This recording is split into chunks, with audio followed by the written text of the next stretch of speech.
When choosing characters for our Legends of Hogwarts series, a few came in mind for Gryffindor. It could have been Harry Potter,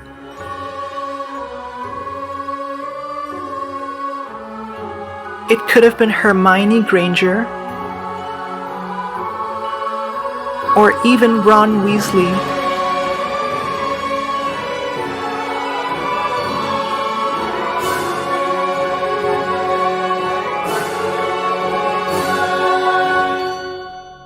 But in the end, one character really stood out in terms of their character arc and growth. And that character is none other than Neville Longbottom.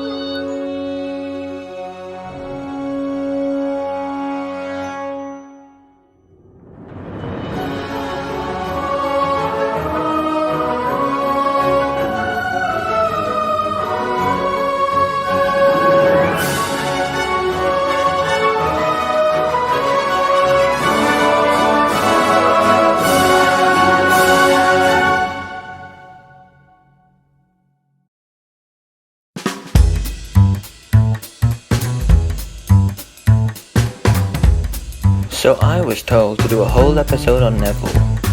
Some notable facts about Neville include: he played a vital role in the series as a part of the prophecy. His arc is a tremendous one. He glows up to be so hot,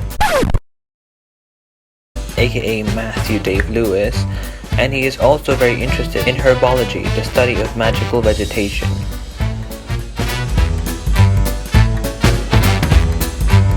Neville's story. He was born on the 30th of July 1980, which makes him a millennial. He is a pure-blood wizard and the only descendant of Frank and Alice Longbottom, who were great aurors, aka Wizard Swat, and he was raised by his grandmother Augusta Longbottom. Frank and Alice fought in the first Wizarding War against Voldemort, and we don't call him you-know-who. They were tortured into insanity by Bellatrix Lestrange and 3 other Death Eaters using one of the 3 unforgivable curses, the Cruciatus Curse, when he was literally a year old. Now kids, this is called being a bad person. After being driven insane, Frank and Alice were put into the wizarding hospital called St. Mungo's Hospital for Magical Maladies and Injuries. The readers first learn of this in the 5th book, The Order of the Phoenix. Here we encounter Neville and his parents interacting, where Alice is shown to be giving Neville a candy wrapper again.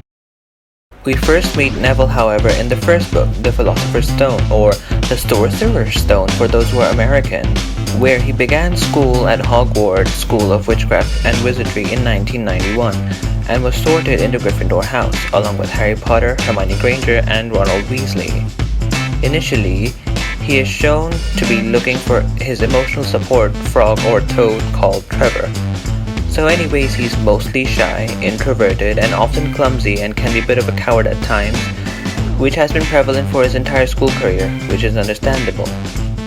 This is because he was always tricked into performing dangerous feats of magic to make sure that he was in fact a wizard.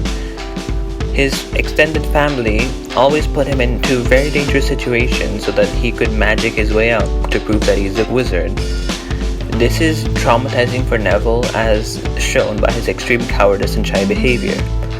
Despite this, throughout his time in Hogwarts, he grows and develops into a better person, and more so a better wizard. Not to mention the wonders puberty did to Neville. This is first shown in the book, where Neville attempts to stand up to Golden Boy Harry, who is saved by Hermione by using the Petrificus Totalis on Neville in the Philosopher's Stone. This continues throughout the books, reaching a first climax in the 5th book, where Neville becomes a core member of Dumbledore's army and stands up to Umbridge. Oh, I really hate her. Slytherin House, as well as Umbridge's minions called the Inquisition Squad. He also fights the Death Eaters in the 5th book in the Ministry of Magic. In the 7th book, he stands up to Voldemort single-handedly after Harry's purported death. He gives a heartfelt and rallying speech, gets knocked down, and wakes up holding the sword of Gryffindor and kills Nagini, Voldemort's last Horcrux. Yay! So after the Battle of Hogwarts, Neville briefly serves as an Auror before marrying Hannah Abbott and becoming a professor of herbology and the head of Gryffindor House at Hogwarts, replacing Pompona Sprout after she retires, possibly with Rolanda Hooch, the flying instructor. And that, folks, is Neville's story so far.